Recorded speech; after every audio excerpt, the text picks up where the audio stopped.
Queridos e queridas, quero agradecer em meu nome, em nome da minha família, as muitas manifestações de carinho que nós recebemos de vocês, pelo passamento do meu paizinho, e assim expressar muita gratidão pelo carinho, né, que nós recebemos.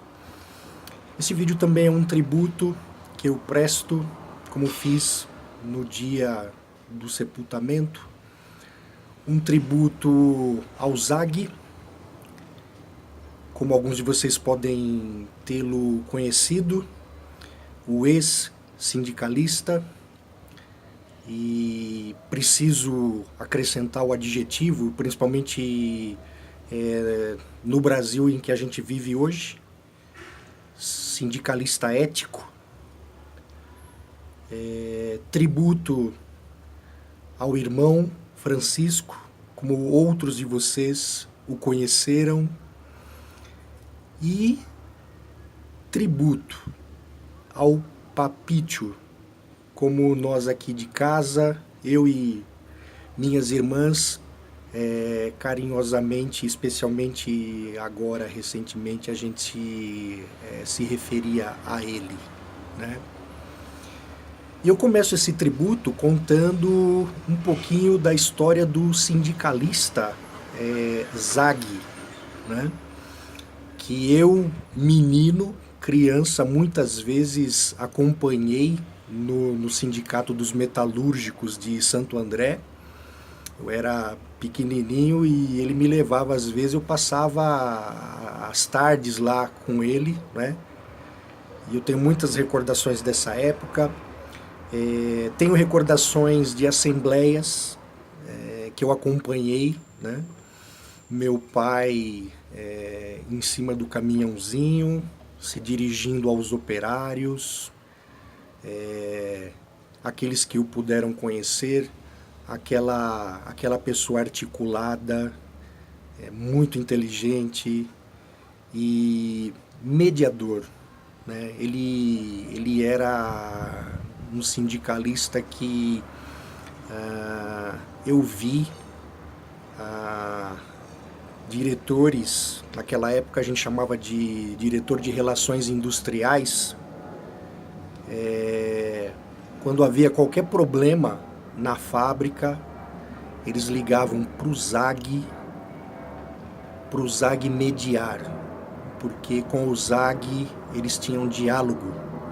Um deles foi o Dr. Amazonas, alguns de vocês conheceram, diretor de relações industriais da COFAP, nessa época, anos 80, né, que foi o período de atuação dele como líder sindical. Ele chegou a ser vice-presidente do Sindicato dos Metalúrgicos de Santo André.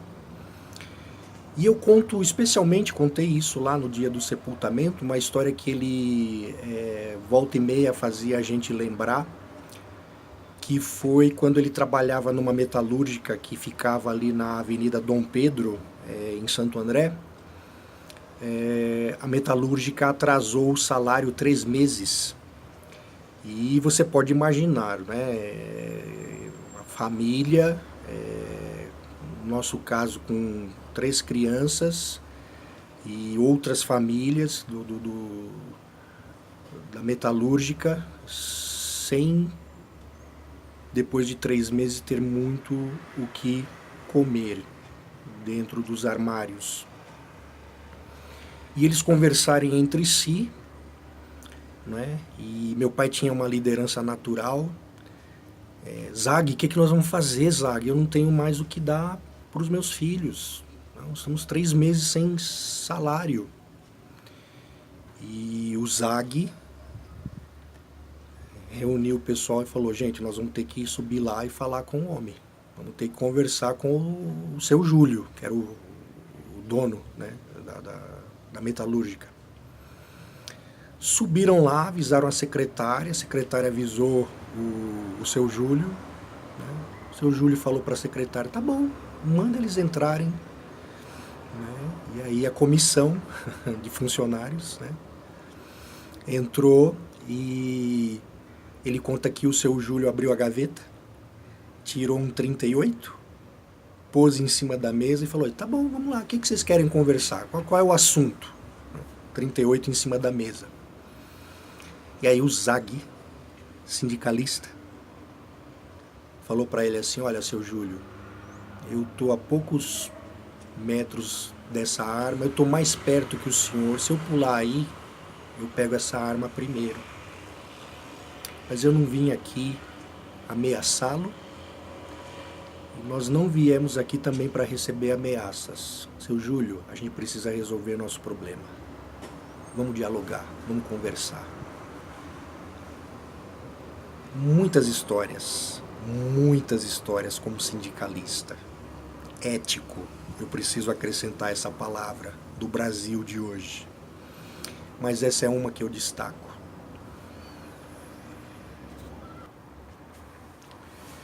O tributo continua agora fazendo homenagem ao irmão Francisco,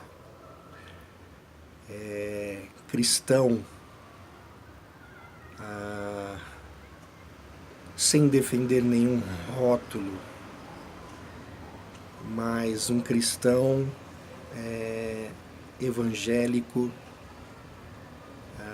convertido ao Evangelho de nosso Senhor Jesus Cristo, e convertido com todos os plenos sentidos que essa palavra tem.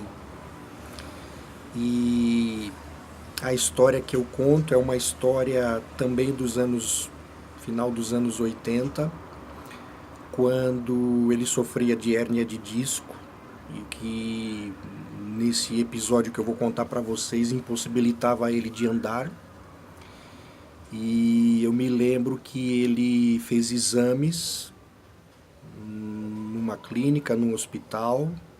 O médico disse que ele tinha que fazer a cirurgia. Ele ia para a mesa de cirurgia, estava sem andar, muitas dores. E aí, naquela época, nós já conhecíamos o Evangelho. Eu falei para ele: pai, vamos passar na igreja, vamos pedir oração para os pastores. E eu lembro que nós pegamos um táxi, ele sentado atrás, sem se movimentar de dor. E nós chegamos à igreja, ele não pôde nem descer. Vocês vão lembrar, aqueles que os conheceram, o pastor Bartimeu e o pastor Eli desceram, vieram até nós. E aí o pastor Bartimeu perguntou para ele: irmão Francisco, o irmão crê que Deus pode curá-lo? E ele, com toda a convicção, respondeu para ele: sim, pastor, eu creio. Então nós vamos orar por você, nós vamos ungir com óleo, como diz lá no Novo Testamento, e vamos orar, pedir a Deus que cure você dessa doença. Oraram, dali nós fomos para o hospital, no Heliópolis, e foi internado. No dia seguinte fez exames, porque eles não quiseram adotar o exame que tinha sido